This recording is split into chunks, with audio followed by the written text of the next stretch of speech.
Hello, hello, sweet souls. Welcome to Purity and Power. I'm Mafalda. Welcome back if you've been here before.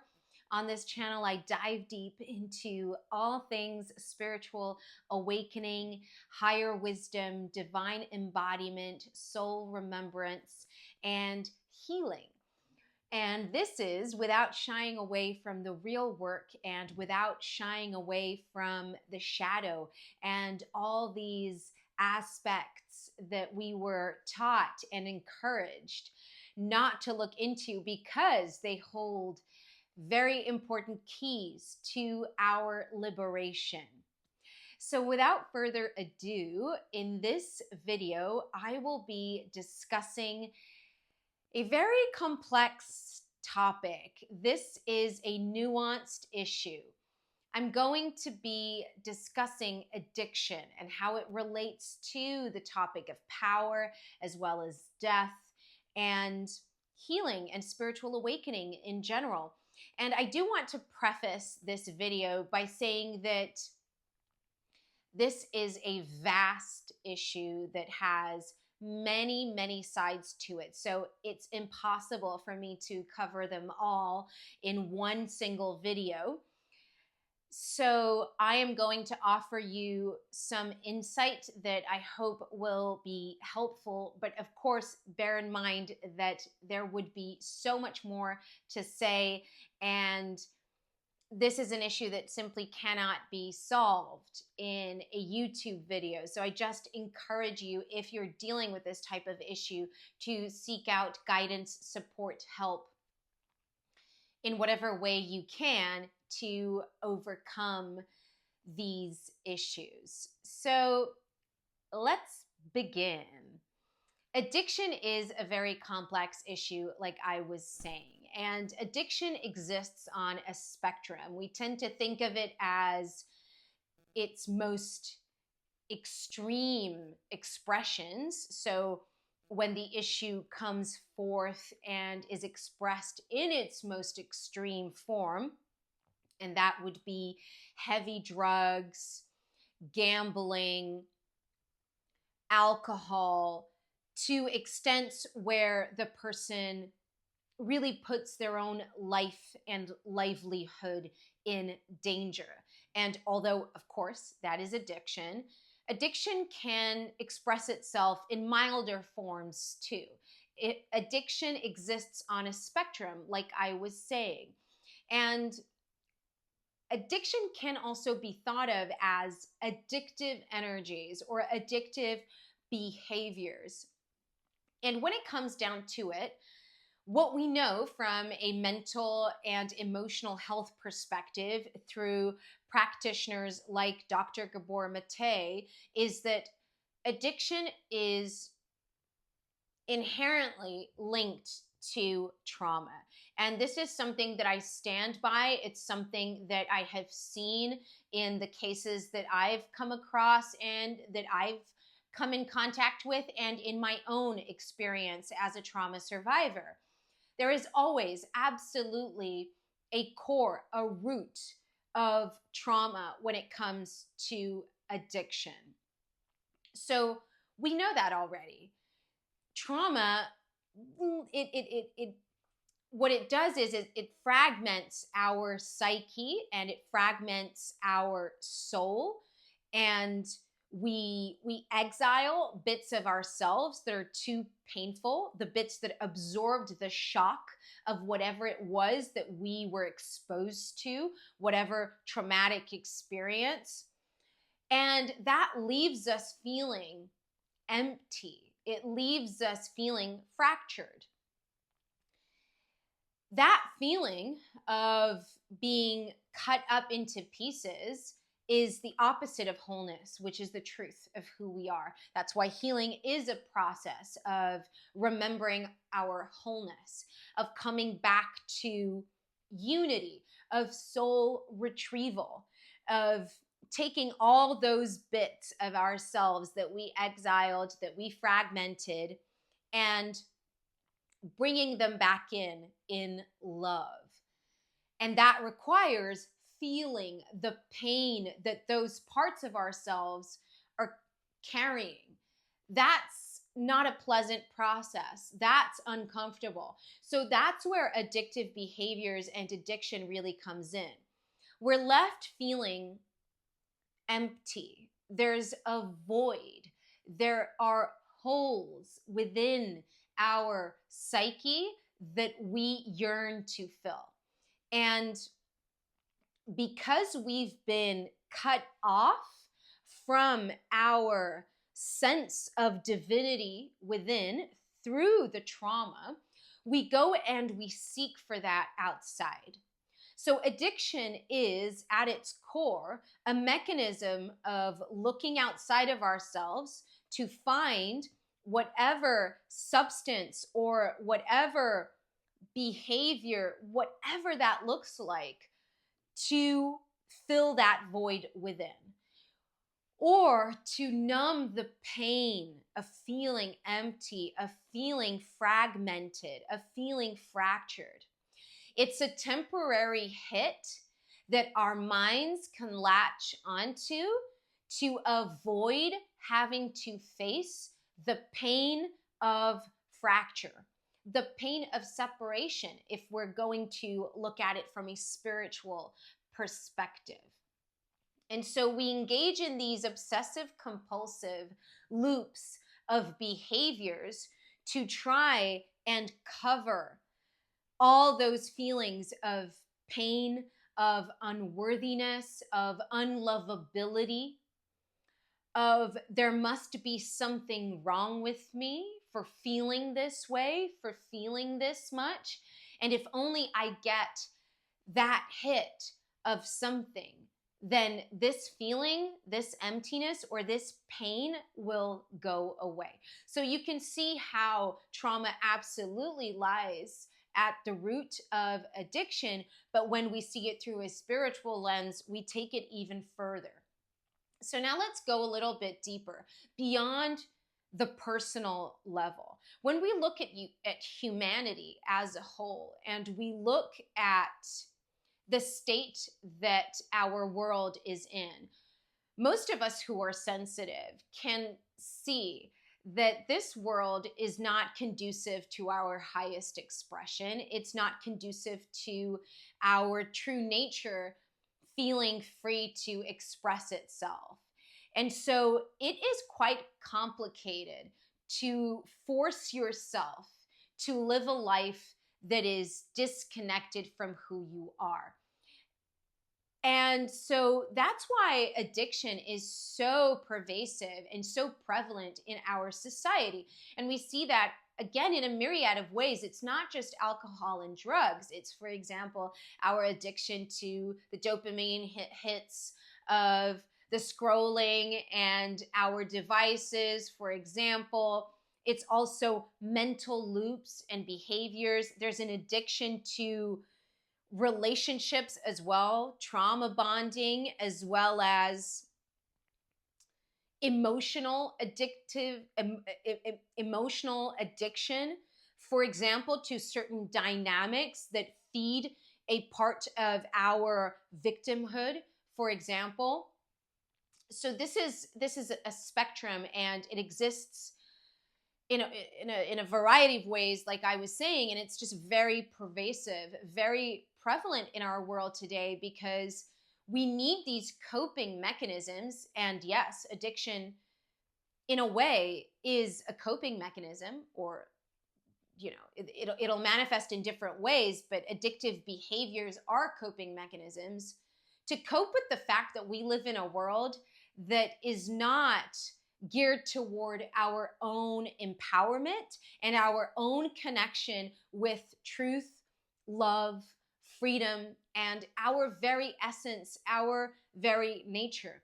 And so addiction is, as well as all the things I've mentioned so far, a disconnection from our true selves, from our souls. Because when you are aligned with your soul, when you can feel yourself from within, and that means remembering the unity of everything, That means remembering that you are a fractal of the divine. When you're disconnected from that, you forget who you are at the core, and therefore you are convinced that you need to go and search for that connection outside of yourself. That's what it means to not be resourced or sourced from within. Realizing that you are the love that you seek, that you are the freedom that you seek, that you are the truth that you seek, that all these aspects and all these values, they cannot be found outside of you. They have to be found within. And that's what the return to wholeness is. It's remembering that you don't need anything outside of yourself to feel whole, to feel loved, because you are the source itself. You carry the divine spark itself. God exists within you as much as it exists within everything. God is source consciousness. God is not a person or an entity. It's what gives origin to all that is, and therefore nothing can ever take that away from you.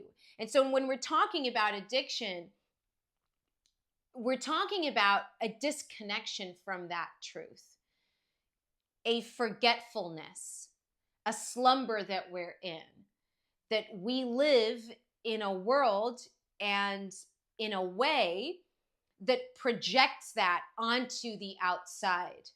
If I get that hit, I will have that connection to love, to source, to truth, to freedom. Whereas that's a trap because it's not true. And so you're going to go for it and reach for it again and again and again, and it will never truly satisfy the yearning.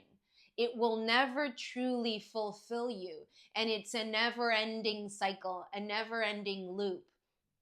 So healing from addiction is, in a way, remembering who you are, remembering the love that you are, and accessing your divinity from within. Of course, these behaviors have been cemented for thousands of years. Programming that's been installed into the human collective consciousness. So it's not as simple as, let me just remember who I am. Let me just remember the love that I am, because I don't actually need anything outside of myself. Trauma exists at a personal level. It exists at an ancestral level, an intergenerational level. It exists at a collective level as well. So these are complex, like I said, nuanced issues. It's a process. So if anything, I want to leave you with this. One of the things I've learned through mentors, through my own experience, through dealing with addictive behaviors myself, is that curiosity is key. Presence is key. Stopping just before the impulse to reach for whatever it is that's going to give you that hit, to pause and to observe. Observe the impulse. What is it that you really want in that moment? What is it that you're really seeking in that moment? And tell your mind, we'll get it, okay? We can do it. We'll reach for that cigarette, for that drink. You'll get it. But let's just pause for 10 minutes and sit with whatever it is. Because addiction at the end of the day is an escape. You're escaping your own feelings. You're escaping your own pain. So the more space you create within yourself to be with it, to be with that which you are avoiding, the more you dismantle and dissolve the addictive mechanism and behavior itself. So this is a practice. And yes, absolutely. You can also go at it from a place of control. You can go at it from a place of discipline, of simply restricting yourself, constraining, constricting, stopping yourself from engaging in the behavior, but then you're not going to the root of it. You're not going to the root cause of why you're reaching for the substance or why you're engaging in the behavior in the first place. So healing from addiction at a deeper level requires an awakening to who we are, to realize that it's not about power, it's not about control, and it's not about power over the behavior. It's about remembering your innate, inherent power that comes from being divine. So powerlessness is so intertwined with addiction as well, right? Because power comes from knowing who you are. If you know who you are, and if you have access to inner power, personal power, you don't need to control reality outside of you. You don't need things on the outside to be any given way in order to feel whole, in order to feel at peace, in order to feel loved. Power comes from self-awareness. And that's why, let's bring it back to it, curiosity, sitting with it. Let me just observe the mechanism. Let me just sit with myself for a few moments and ask myself, what is it really that I'm trying to get? What am I looking for that's not within me already? And doing so from a place of curiosity requires neutrality. That requires letting go of judgment, letting go of the judgment and the shame for having those addictive behaviors in the first place. Not making yourself wrong, because that keeps you stuck in those loops. Being ashamed of the addictive behavior only drives the behavior more. Excuse me. So letting go of self-judgment. And again, the last thing I want to mention is the combo of self-love and self-responsibility, which is key for any healing journey, any awakening journey.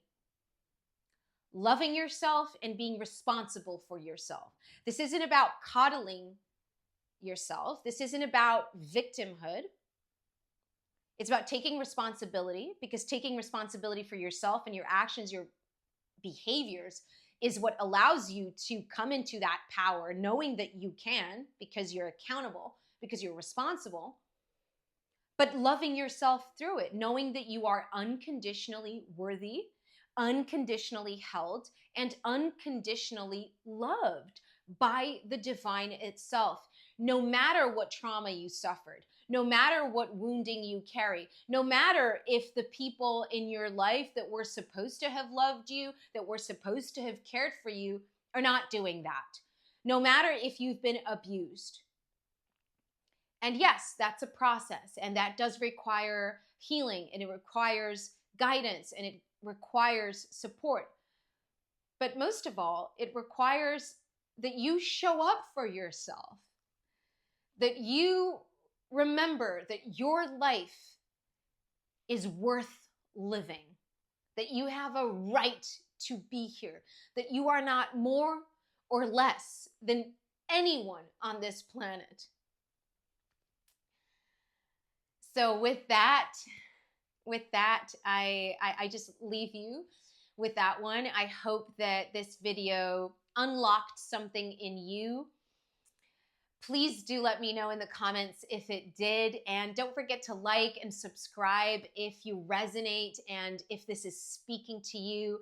Also, don't forget to leave me any suggestions that you may have of topics that you'd like me to address. Also, if you want to check out my work below, I'd be honored to serve and to assist you on your healing journey. I've just dropped a very, very powerful activation quantum healing transmission for women specifically. It's a womb, heart, throat axis healing, and I just did it myself a few days ago, and I can attest to how powerful it is. I don't recommend it for beginners. So it will bring up a lot of emotional debris and a lot of karmic purging. So I recommend it for those of you who are advanced enough to hold yourself through processes like those if you're going to go at it solo. However, if you are a beginner, and you do want to do it, I would definitely recommend that you book an integration session either with me or your trusted healer or therapist, whoever you seek guidance and support and healing from. It is definitely recommended, and it's designed to clear abuse templates, torture templates, and love as suffering templates, and to restore the feminine's creatrix power and the womb as a multi-dimensional portal. It's also designed to restore the templates of unconditional love, of embodied love, of empowered expression, so that you unleash your voice, your medicine, and so that you stop hiding from visibility for fear of what might happen, because so many of us carry these imprints from past lives, especially those of us who have had many lives as priestesses, as oracles, as medicine women, who were burnt at the stake time and time again for standing up for what was true. So if that's your case, I absolutely recommend that you do this healing. But again, know what you're going into. The description also outlines all that the healing is for, who it's for, and it has a disclaimer, so do read through that.